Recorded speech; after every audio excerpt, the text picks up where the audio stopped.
जय हिंद मेरे प्यारे साथियों। तो चलिए आज हम सीखने वाले हैं अपरिमेय संख्याओं के बारे में और साथ ही हम सीखेंगे प्रमेय 1.2। हम जानेंगे आज अपरिमेय संख्याओं को सिद्ध करना, वो भी बहुत ही सरल तरीके से। तो चलिए शुरू करते हैं। तो देखिए समझते हैं अपरिमेय संख्याओं को।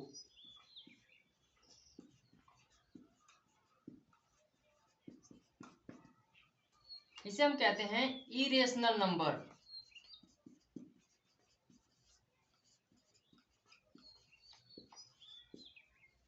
अगर आपको याद हो तो आपने देखा था परिमेय संख्याएं।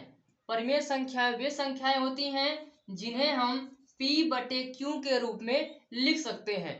बस एक ही शर्त है कि Q का मान 0 के बराबर न हो। तो इसका विपरीत परिभाषा है अपरिमेय संख्या। कहता है ऐसी संख्या जिसे हम P/Q के रूप में नहीं लिख सकते, उसे हम कहेंगे अपरिमेय संख्या। समझते हैं उदाहरण से। जैसे करड़ी 2 ये हमारा एक अपरिमेय संख्या, करड़ी 3, करड़ी 5 ये सभी संख्याएं हमारी क्या है? अपरिमेय संख्याएं। जो संख्या करड़ी के अंदर हो, जो पूर्ण वर्ग न हो, जिसका वर्गमूल नहीं होगा, वो सभी संख्याएं हमारी आएंगी अपरिमेय संख्या के अंदर। और जानिए, याद रखेंगे पाई। पाई जो है वो भी हमारा क्या है? अपरिमेय संख्या।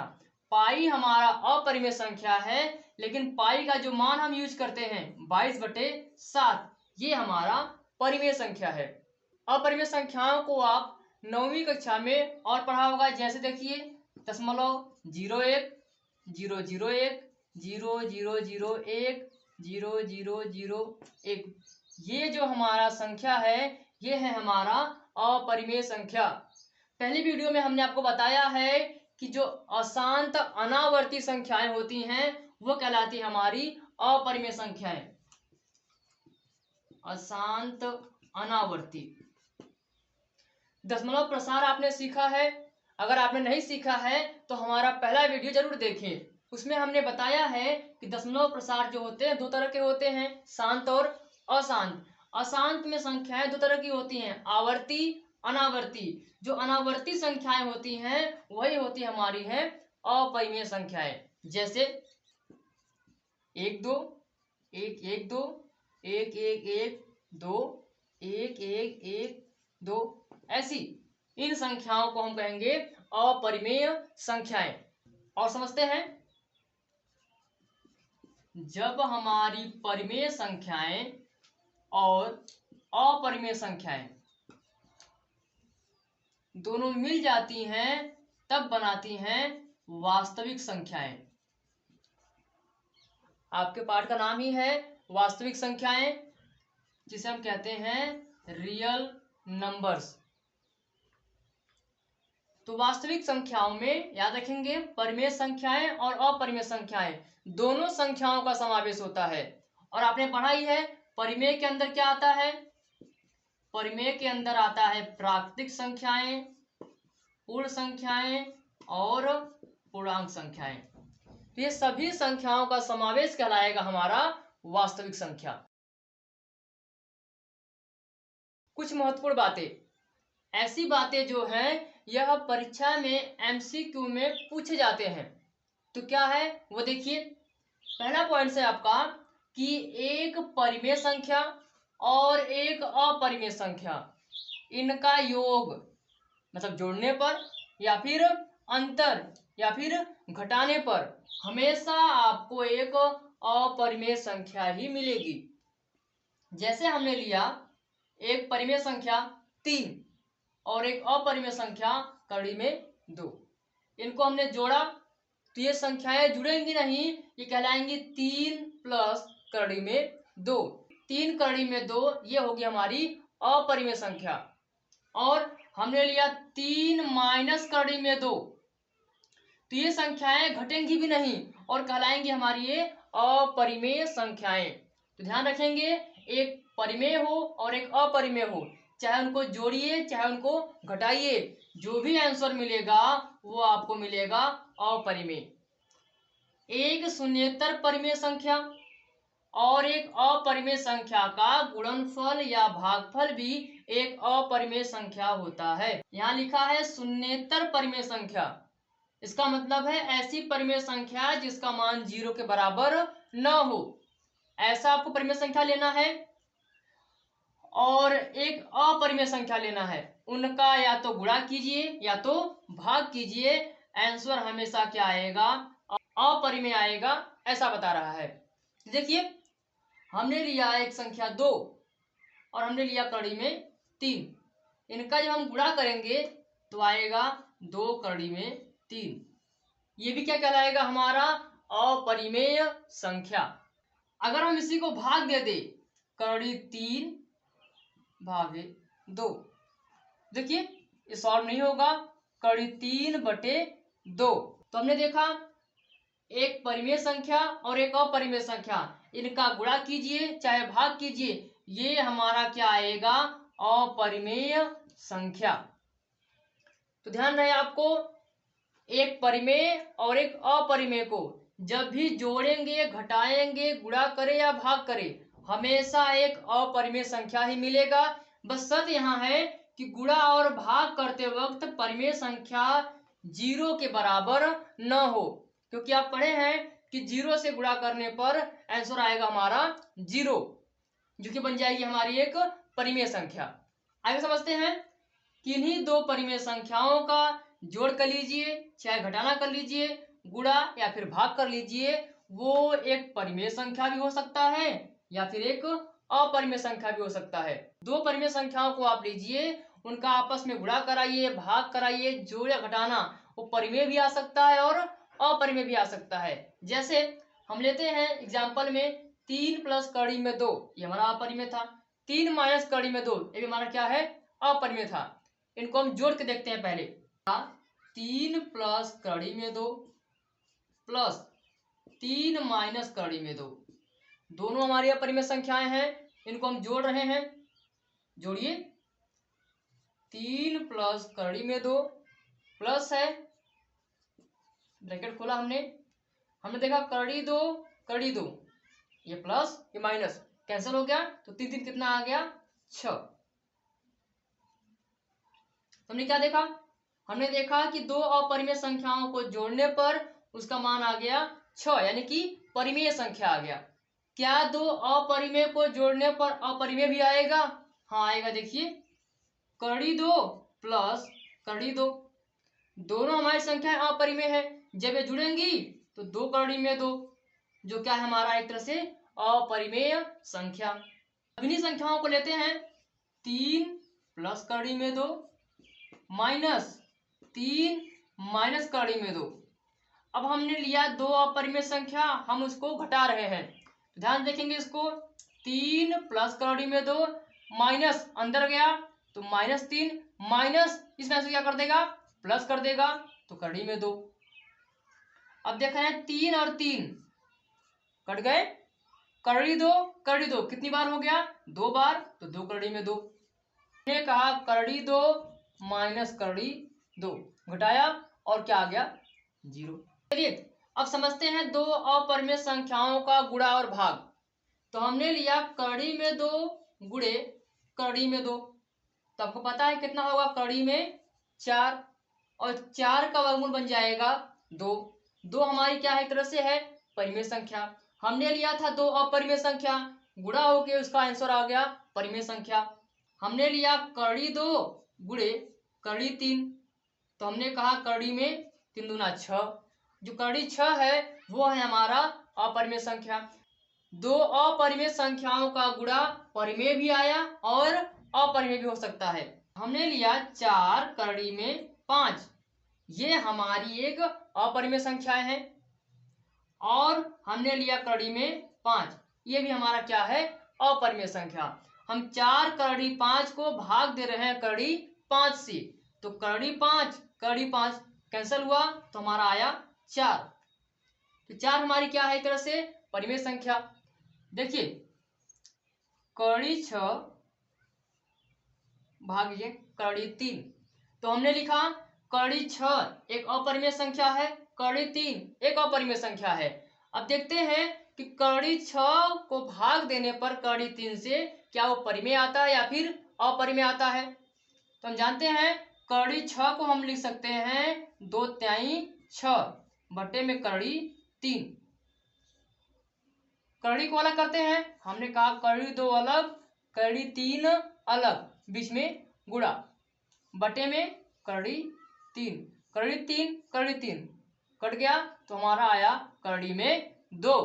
तो हमने देखा कि यहाँ पे दो अपरिमेय संख्याओं को चाहे जोड़ लीजिए, घटा लीजिए, गुणा या भाग कर लीजिए, उसका जवाब परिमेय भी आ सकता है और अपरिमेय भी आ सकता है।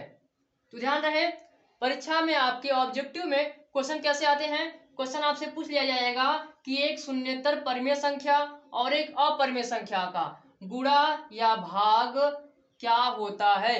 तो आपको ऑप्शन दिया रहेगा कि परिमेय होता है या अपरिमेय होता है या फिर परिमेय अपरिमेय दोनों होता है या फिर इनमें से कोई नहीं। ध्यान रखेंगे, एक अपरिमेय और एक परिमेय का गुणा भाग जोड़ घटाना हमेशा एक अपरिमेय होता है। बस शर्त है कि गुणा भाग में परिमेय संख्या शून्येतर न हो, यानी कि उसका मान शून्य के बराबर न हो।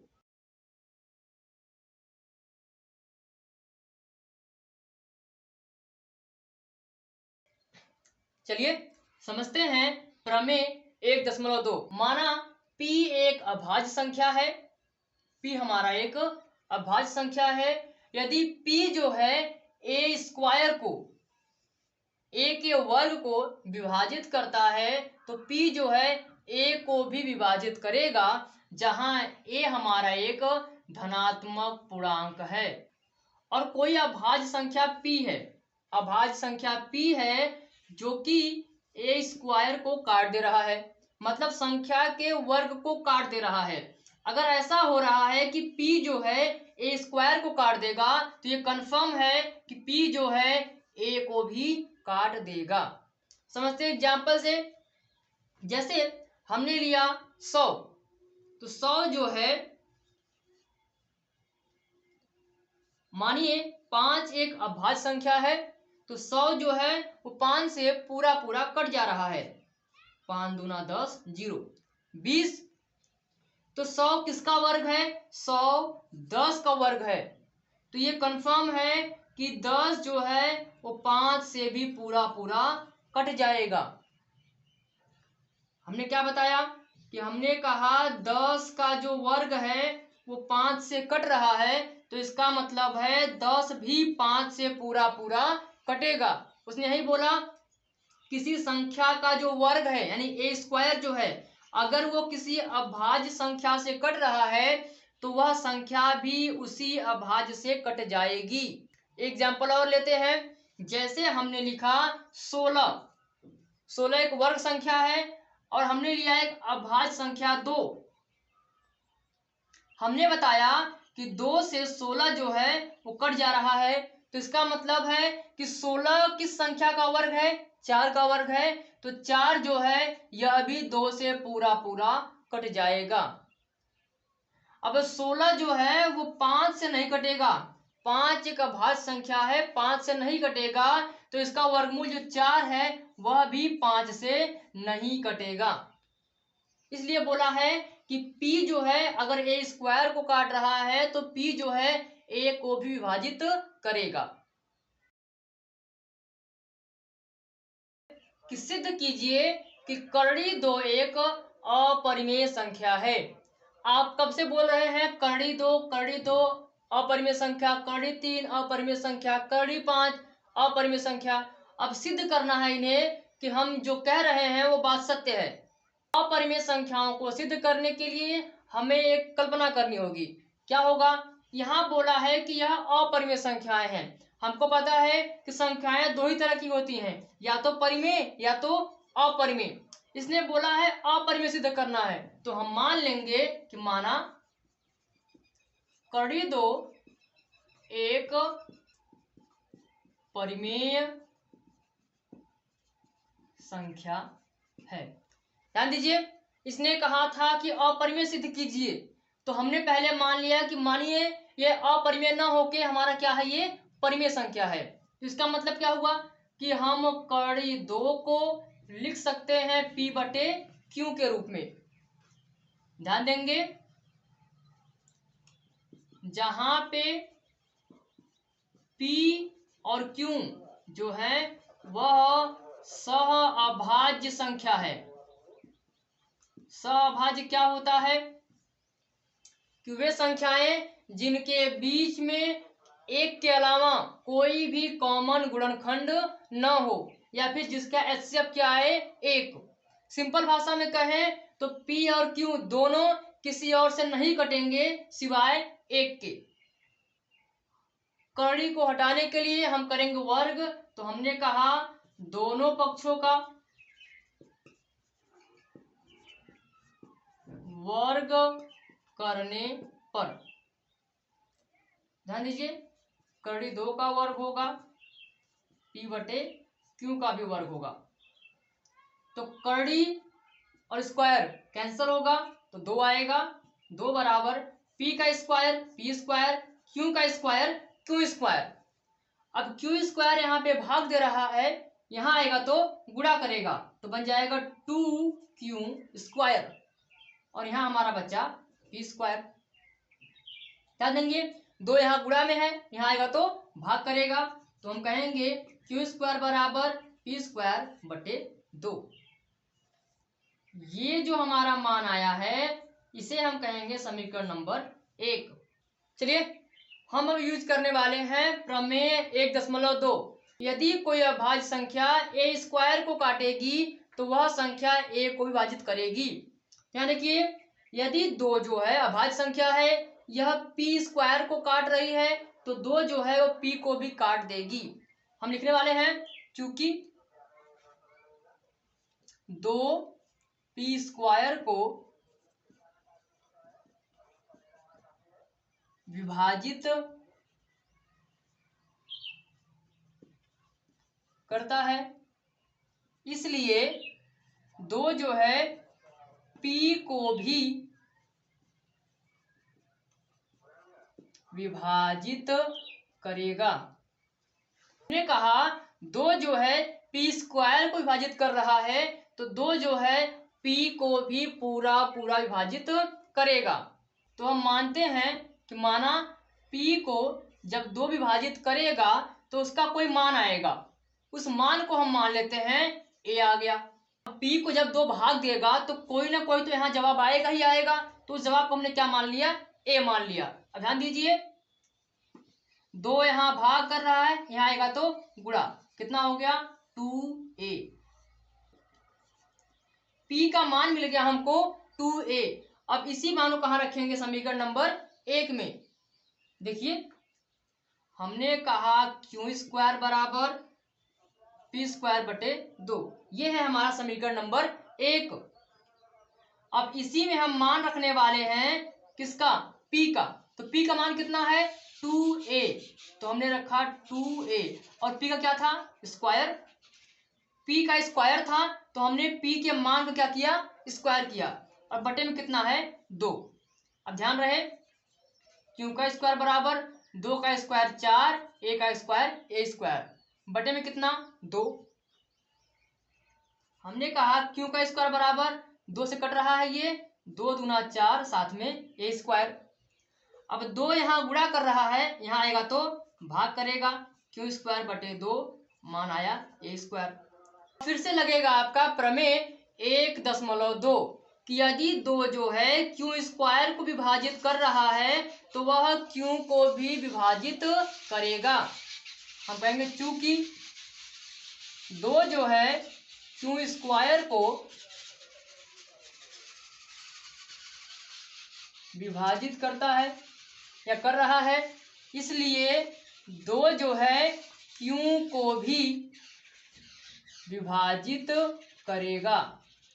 हमारा प्रमेय 1.2 के अनुसार हमने कहा था कि कड़ी 2 का मान जो है P बटे Q के बराबर है, जहां पर P और Q क्या हमारे हैं, सहअभाज्य संख्या। इसका मतलब है वह किसी और संख्या से नहीं कटेंगे सिवाय 1 के। तो हम यहाँ देख रहे हैं कि P जो है वह 2 से विभाजित हो रहा है और यहाँ हम देख रहे हैं Q जो है वह भी 2 से विभाजित हो रहा है। तो इसका मतलब है P और Q में एक कॉमन गुणनखंड आ गया 2। हम कहेंगे चूंकि P और Q दोनों 2 से विभाज्य हैं, हम कहेंगे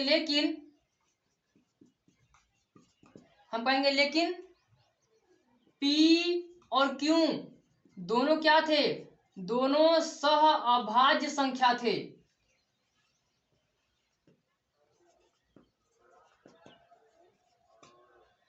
यहाँ 2 बातें दिख रही हैं। एक बात कह रहा है कि P और Q दोनों सहअभाज्य है, इसका मतलब है कि एक के अलावा कोई भी कॉमन गुणनखंड इनका नहीं है। मतलब यह संख्या एक के अलावा किसी और संख्या से विभाजित नहीं होगी। P और Q दोनों किससे विभाजित हो रही हैं? 2 से। इसका मतलब है P और Q के गुणनखंड में कॉमन क्या आ गया? 2। तो हम कहेंगे कि चूंकि यहाँ एक विरोधाभास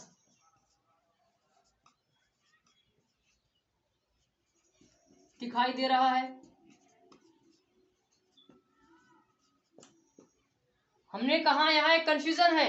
यहाँ P और Q के साथ 2 बातें हो रही हैं, 2 से विभाज्य भी हो रहा है और कोई संख्या ऐसी नहीं है जो उसको विभाज्य कर सके। तो 2 बातें दिखी हमें, तो हमने कहा यह क्या है? एक विरोधाभास दिखाई दे रहा है हमें, यहाँ एक कंफ्यूजन दिखाई दे रहा है। यह जो विरोधाभास दिखाई दे रहा है कि P और Q बस 1 से ही कटेगा, फिर आया कि P और Q 2 से भी कटेगा। तो यह जो गड़बड़ी दिख रही है, यह जो विरोधाभास दिख रहा है, यह क्यों दिख रही है? क्योंकि हमने कल्पना ही क्या की थी? गलत की थी कि कड़ी 2 क्या हमारा है? परिमेय संख्या। तो हम कहेंगे यह जो विरोधाभास दिख रहा है हमारी कल्पना का असर है, इसलिए कड़ी 2 परिमेय संख्या नहीं है। तो क्या होगी हमारी? वो अपरिमेय संख्या ही होगी। यहाँ एक विरोधाभास दिखाई दे रहा है क्योंकि